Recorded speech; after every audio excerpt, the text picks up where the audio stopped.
Ladies and gentlemen, thank you for standing by. Welcome to the Qualcomm First Quarter Fiscal 2025 Earnings Conference Call. At this time, all participants are in listen-only mode. Later, we'll conduct a question-and-answer session. If you'd like to ask a question during this time, press star, then the number 1 on your telephone keypad. To withdraw your question, press star, then the number 2. If you're using a speakerphone, please pick up your handset before pressing the numbers. Please limit your questions to one question and one follow-up. As a reminder, this conference is being recorded February 5th, 2025. Playback number for today's call is 877-660-6853. International callers, please dial 201-612-7415. The playback reservation number is 137-50899. I would now like to turn the call over to Mauricio Lopez-Adoyan, Vice President of Investor Relations. Mr. Lopez-Adoyan, please go ahead. Thank you, and good afternoon, everyone. Today's call will include prepared remarks by Cristiano Amon and Akash Palkhiwala. In addition, Alex Rogers will join the question-and-answer session. You can access our earnings release and a slide presentation that accompany this call on our Investor Relations website. In addition, this call is being webcast on Qualcomm.com, and a replay will be available on our website later today. During the call today, we will use non-GAAP financial measures as defined in Regulation G, and you can find the related reconciliations to GAAP on our website. We will also make forward-looking statements, including projections and estimates of future events, business or industry trends, or business or financial results. Actual events or results could differ materially from those projected in our forward-looking statements. Please refer to our SEC filings, including our most recent 10-K, which contain important factors that could cause actual results to differ materially from the forward-looking statements. And now to comments from Qualcomm's President and Chief Executive Officer, Cristiano Amon. Thank you, Mauricio, and good afternoon, everyone. Thanks for joining us today. In fiscal Q1, we delivered record revenues of $11.7 billion and non-GAAP earnings per share of $3.41. Our chipset business achieved record revenues of $10.1 billion, the first $10 billion quarter for QCT, including record quarterly handset and automotive revenues. Licensing business revenues were $1.5 billion. We're off to a great start in fiscal 25. Our mobile roadmap is the strongest in our history, with exceptional traction for Snapdragon in premium-tier handsets, and we are delivering growth across our diversification initiatives. This quarter, automotive and IoT revenues grew 61% year-over-year and 36% year-over-year, respectively. We're committed to achieving $22 billion on non-handset revenues by 2029, as outlined through our 2024 Investor Day. Our advanced connectivity, computing, and edge AI technologies and product portfolio continue to be highly differentiated and increasingly relevant to a broad range of industries.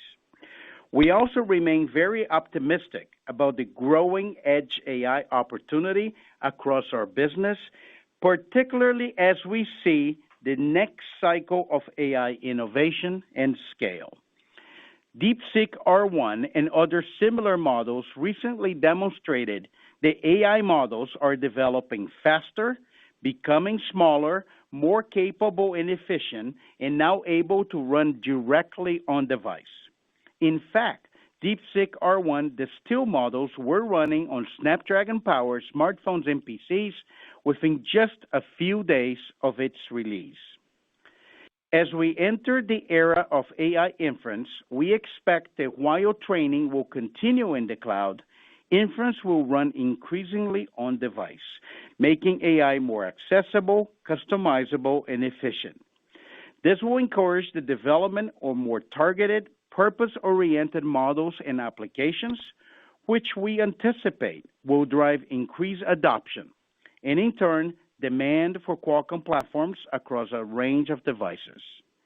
With the industry's most powerful and efficient AI processors for the edge, We're well positioned to drive this transition and benefit from this upcoming inflection point.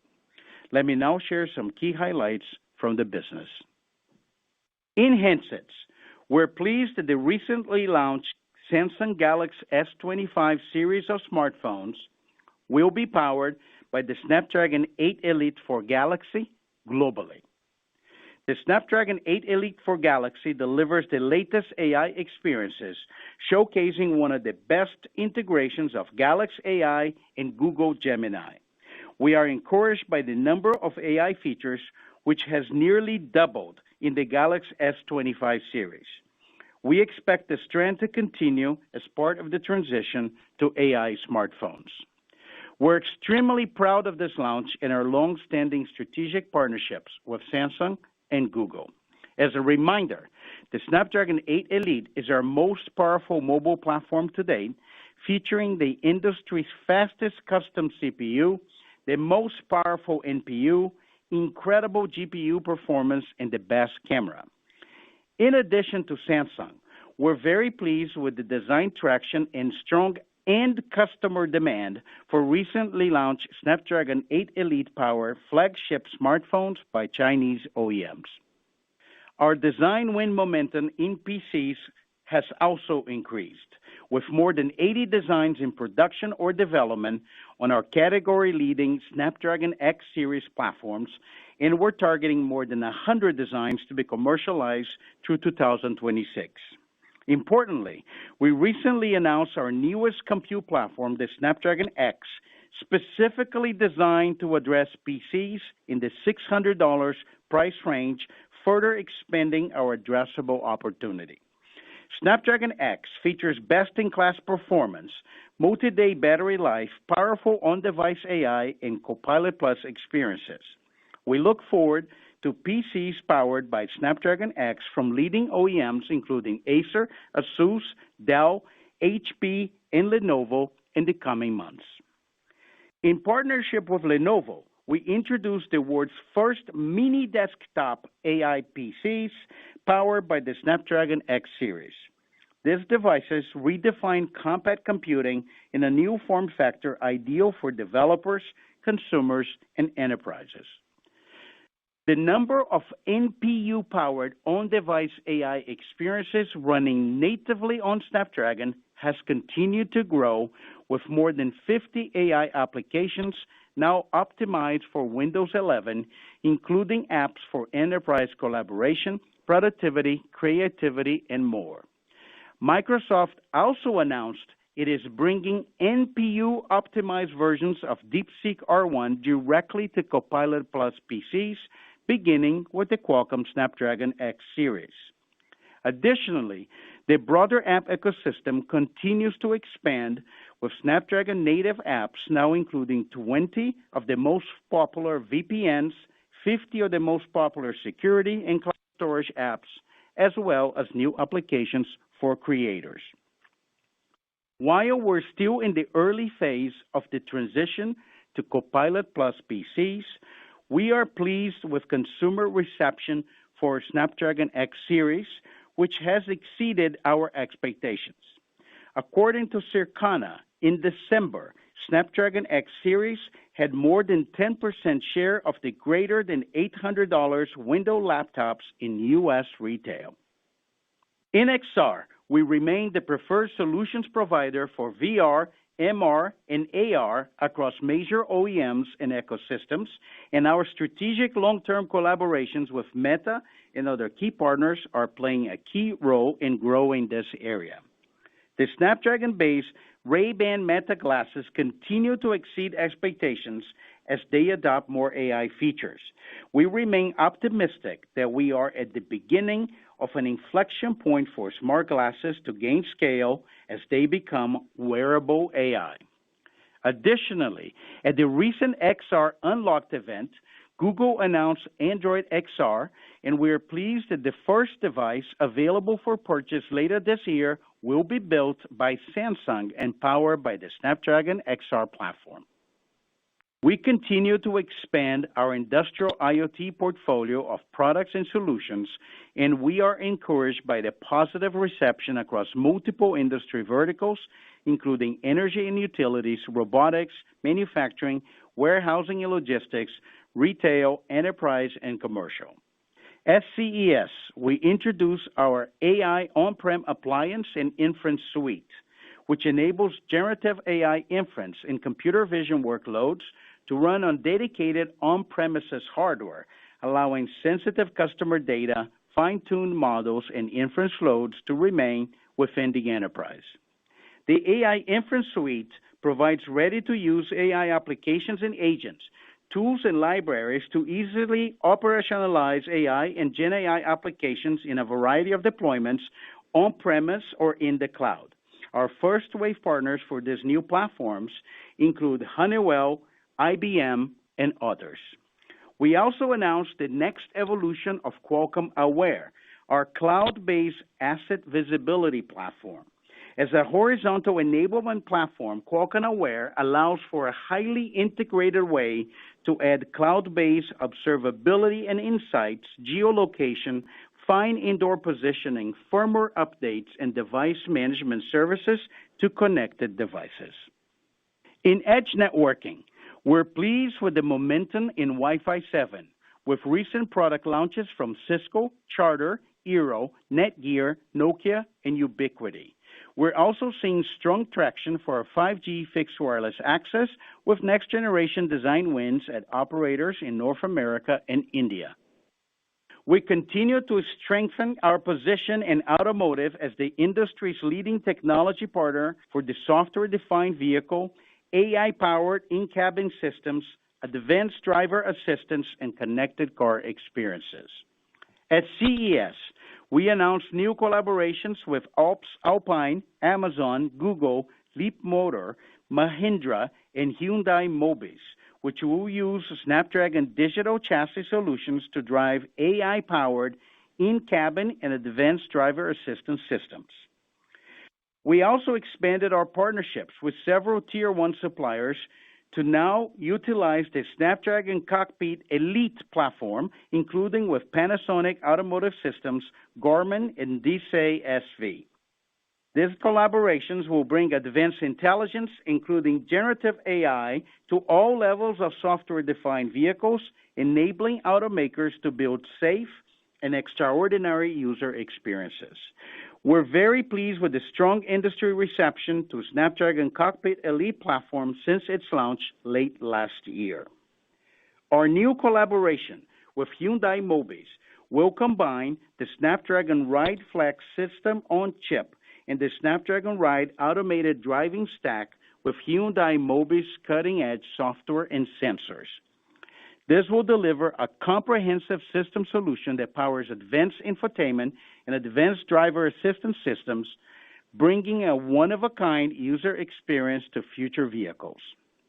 Another significant milestone was the launch of the Snapdragon Digital Chassis Workbench, a cloud-based workflow for developers building the software-defined vehicle. To complement the hardware and software of the Snapdragon Digital Chassis, Workbench provides a complete development and test environment to build and deploy automotive applications. Finally, we remain very pleased with the execution of our QTL business in recent years, and we're well positioned to maintain fiscal 24 revenue scale going forward. Over the past year, we've extended key agreements with major OEMs, and we're poised to shortly execute new long-term license agreements with 2 additional large OEMs. We also recently signed Transsion to a long-term 4G license to go along with the 5G license signed in the last fiscal year. Our progress reaffirms QTL as the industry's most extensive licensing program of cellular essential patents.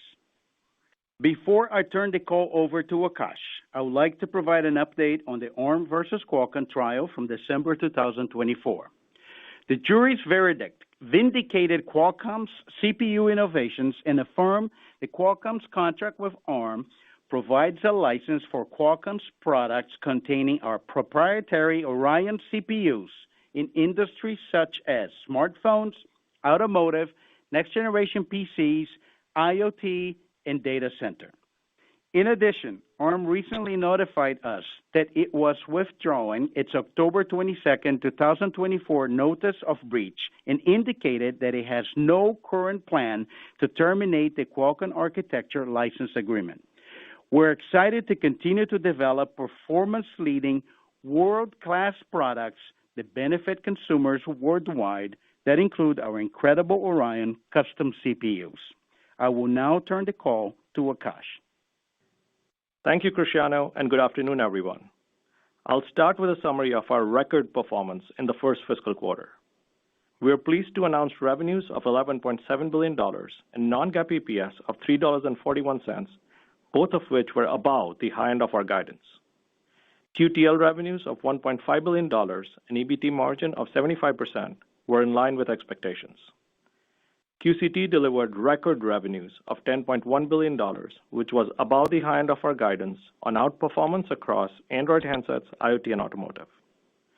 QCT handset revenues were a record $7.6 billion, with 13% year-over-year growth, reflecting higher volume and content increase in Android premium tier, driven by industry-leading performance of our newly launched Snapdragon 8 Elite platform.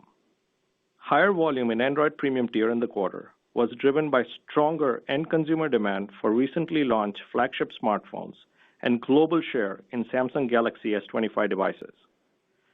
QCT IoT revenues of $1.5 billion increased 36% year-over-year, driven by new product launches with our industry-leading processors and on-device AI capability across consumer networking and industrial.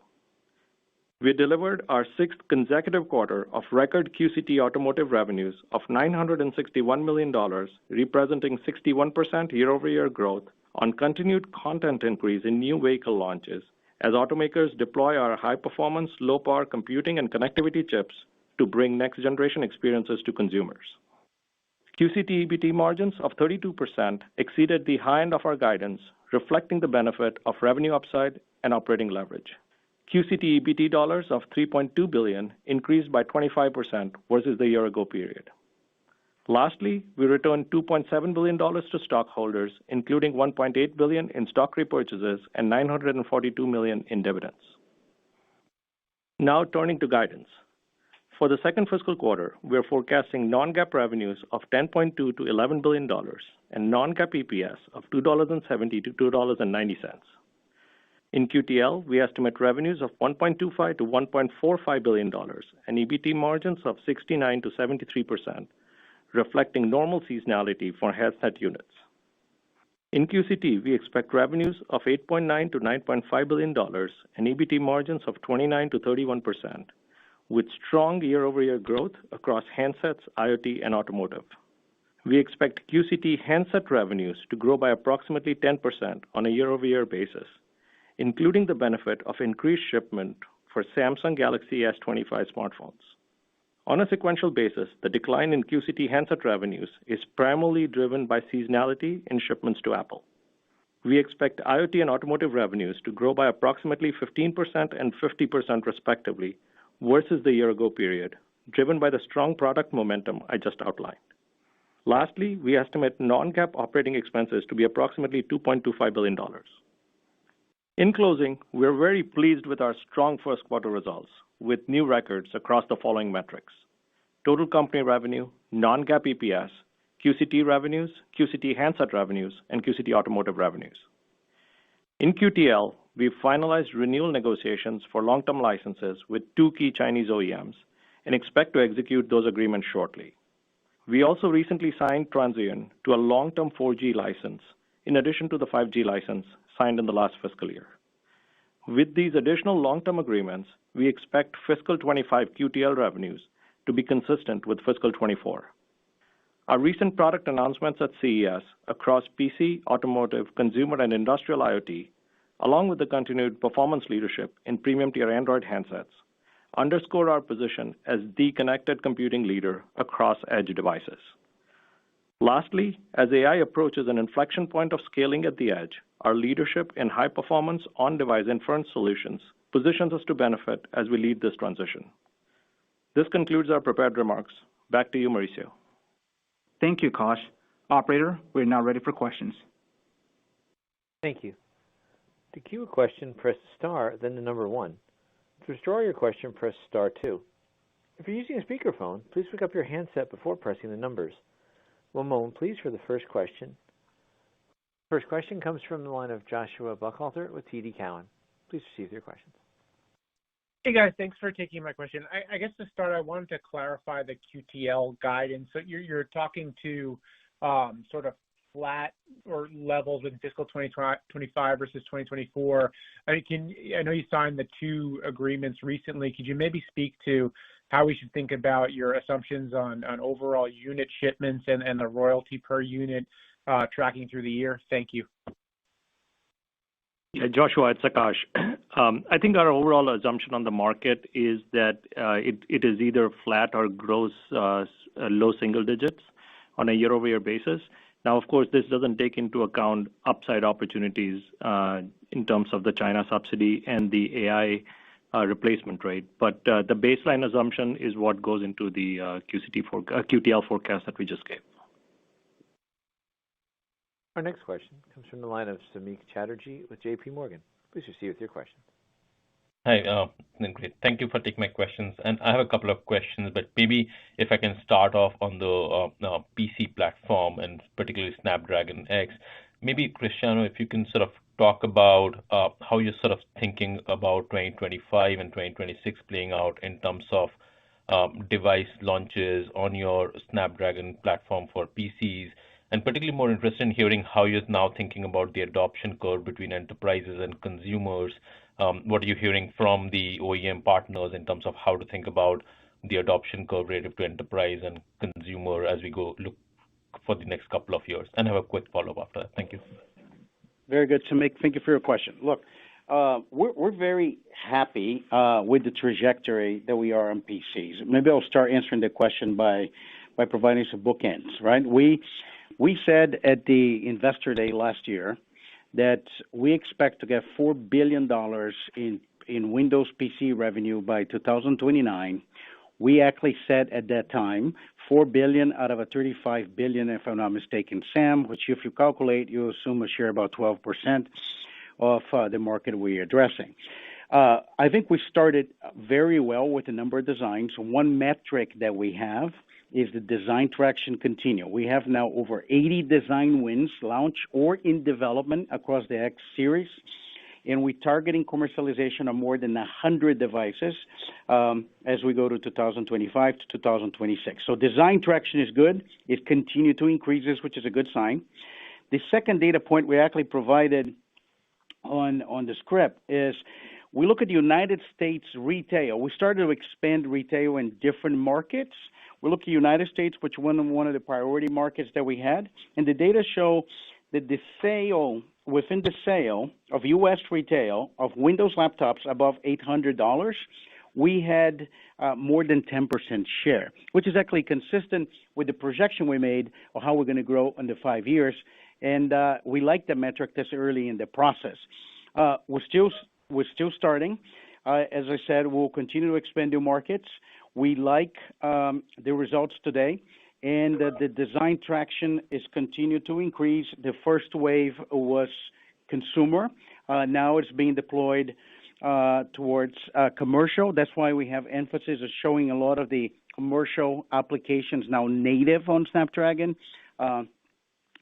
From VPN, from security, etc. And we're excited, especially because of that. We launched a new product to expand the addressability to now $600 price laptops, which we're not compromising AI. And as I mentioned in the call, actually a few days after Microsoft announced DeepSeek R1 running on Snapdragon X Elite X Series laptops first.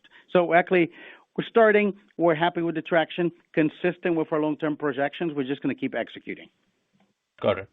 No, thank you for that. And maybe for my follow-up, I can sort of take the cue from what Akash mentioned for the last question, which is China market for smartphones and the subsidies that you're seeing. Sort of, what are you seeing on the ground in terms of response from the consumer to the subsidies?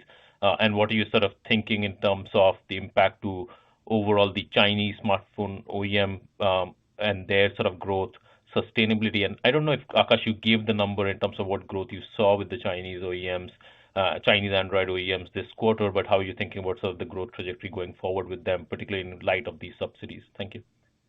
Sure. So let me address it in parts. So as it relates to the subsidy, as you know, they just began in January. So we are not that far into the cycle. And so we'll have a better view of it next quarter. In terms of historical reference point, in the past, we've seen that when subsidies have come in, it has improved the size of the market. So there is an opportunity that comes with it, but it's not something that is contemplated yet in our second quarter guidance. Now, let me go back to first quarter because that's where I made the volume comment as well. If you look at the first quarter upside that we had in handsets, very strong performance, record performance, and there were two drivers. First is the content increase year over year that we have discussed in detail. As more capability gets added to the chipset, it shows up in our price points. The second was the volume increase that we saw on a year-over-year basis as well. And when you really look at the volume increase and break it down into drivers, we had higher share, of course, at Samsung. They're using us globally in the GS25, so that helps purchases that went into the December quarter before the phone launch. The second is we saw higher end consumer demand in China for premium devices. And if you think about how that happens, it's a long-term trend that we've seen in China that the premium tier continues to grow, and it's a benefit that showed up in the quarter as well. The second is our customers are gaining share in the China market, and so that is a benefit that translates through as well. So we feel very good about all those drivers. They're all kind of sustained long-term drivers in our business that positions us well as we look at the second half of the fiscal year. Our next question is coming from the line of Stacy Rasgon with Bernstein Research. Please proceed with your questions. Hi, guys. Thanks for taking my questions. For the first one, I wanted to ask about the QTL guide flat year over year. So in the Q, it suggests that you're still negotiating with Huawei, and I'm assuming the QTL guide for Q2, which is a little lighter than normal, has no Huawei in it because of that. Does the annual guide for flat year over year assume that you do not settle Huawei, and if you do renegotiate and get some money for it, would there be upside to that number based on your current assumptions? Yeah, this is Alex. So thanks for the question, Stacy. So basically what we've managed to accomplish over the last year or so is essentially signing up everybody to extensions. So we've had a really good run of execution with bringing in transient for 4G, which is a significant development because they've popped up the ranks of OEMs in terms of unit volume, very high up the ranks, actually. So the 4G complements the 5G license that we have them signed up to, and they're transitioning to more 5G content in their overall product offering. And then we have these last two significant Chinese OEMs that we've signed up or that we finished negotiations with, and the execution is just pending return from the Lunar New Year holiday. The Huawei discussions are still in play, so the numbers don't actually include the potential from a renewal with Huawei, and basically everything else is taken care of. Got it. So that flat guidance doesn't include any Huawei settlement, to be clear? Correct. Neither the second quarter guidance or the full year comment. Got it. That's great. And for my follow-up, I just want to know, we've seen a fair amount of just in general personal electronic strength recently, and there's some thoughts that maybe some of it might be related to sort of pre-tariff pull forwards. I don't know if you guys would be able to have any view on that, but do you have any comments on what you might see and whether or not the threat of tariffs might be driving some pre-builds or increased demand in the near term? Yeah, absolutely not. I think it's funny, Stacy. We expected everybody to be asking this question. We actually are seeing it's pretty simple, right? So number one is higher than expected. I think share at Samsung with the launch of GS25 globally. The second thing is end customer demand in China, and we have data on the sell-through. Is basically Snapdragon 8 Elite. Has been quite successful. Demand on smartphones launching with X Elite exceeded our expectations. It's built on what Akash said. The trend of premium tier continued to expand. Smartphone is number one consumer electronic device purchase. I think there is a positive launch of AI features. Customers build great devices. They are gaining share in the premium tier, and that is what we're driving demand. And as Akash outlined, all of our smartphone products from our customers in China using Elite, the price points that they launch those devices in the market, they're all eligible for the subsidy. So that's not contemplated in the Q2 guide, and which it could be an interesting development. We saw they usually further expand the premium tier, but this is no inventory. This is no build out ahead of tariffs. This is end customer demand. The next question is from the line of Chris Caso with Wolfe Research. Please proceed with your question. Yeah, thanks. Good evening. I guess following on with those comments, Cristiano, how should we think about the June quarter now? Because typically, June quarter, there are no flagship launches, and that has some effect on QCT. Given the share gain at Samsung, does that affect the seasonality for June at all? And how should we be thinking that in general? Yeah, I think, Chris, you're right in terms of understanding our seasonality. When you look at the last several years, this kind of the framework across quarters, it is driven by the timing of the flagship launches. And so as a result, we expect kind of first quarter to be the high point from an EPS perspective, and third quarter is the low point because you don't have as many flagship launches in it. On your question on specifically on Samsung, Samsung is in kind of the impact of the higher share is included in the first quarter and the second quarter guide as well. And so it will be included in third and fourth quarter as well. So I don't think it fundamentally changes the seasonality across the quarters. Got it. As a follow-up, if you could address, some of the higher price points that you're seeing on Snapdragons now, and certainly there are more features in there because of AI, but to some extent it's also about cost too, because the wafer costs are higher. What's the impact of that on Qualcomm? Not just from a quarter basis, but looking a little bit out. Should we expect ASP to be a tailwind for you? And then how are your OEM customers dealing with that? Is it a factor of we're just going to see a mix higher to higher end phones? Or is that going to result in higher ASP? Chris, the primary driver here is that there is a consumer demand for more capable smartphones. And so as we go from generation to generation, we're adding a lot more capability on the processing side, on AI side, and connectivity, and that is showing up in the price points in our chip. So that's the primary driver. Of course, as you're aware, TSMC price increases for 3 and 4 nanometer did kick in January. And so, as we've said in the past, our objective there is to reflect the cost increases in ASPs over a period of time. So those are really the key drivers. When you step back, I think one of the messages that Cristiano gave earlier is an important one, is that the overall market, it's not just about each tier kind of having a more capable chip, but a mix shift across tiers and a larger market for premium devices. Thank you. The next question is from the line of Ross Seymore with Deutsche Bank. Please proceed with your questions.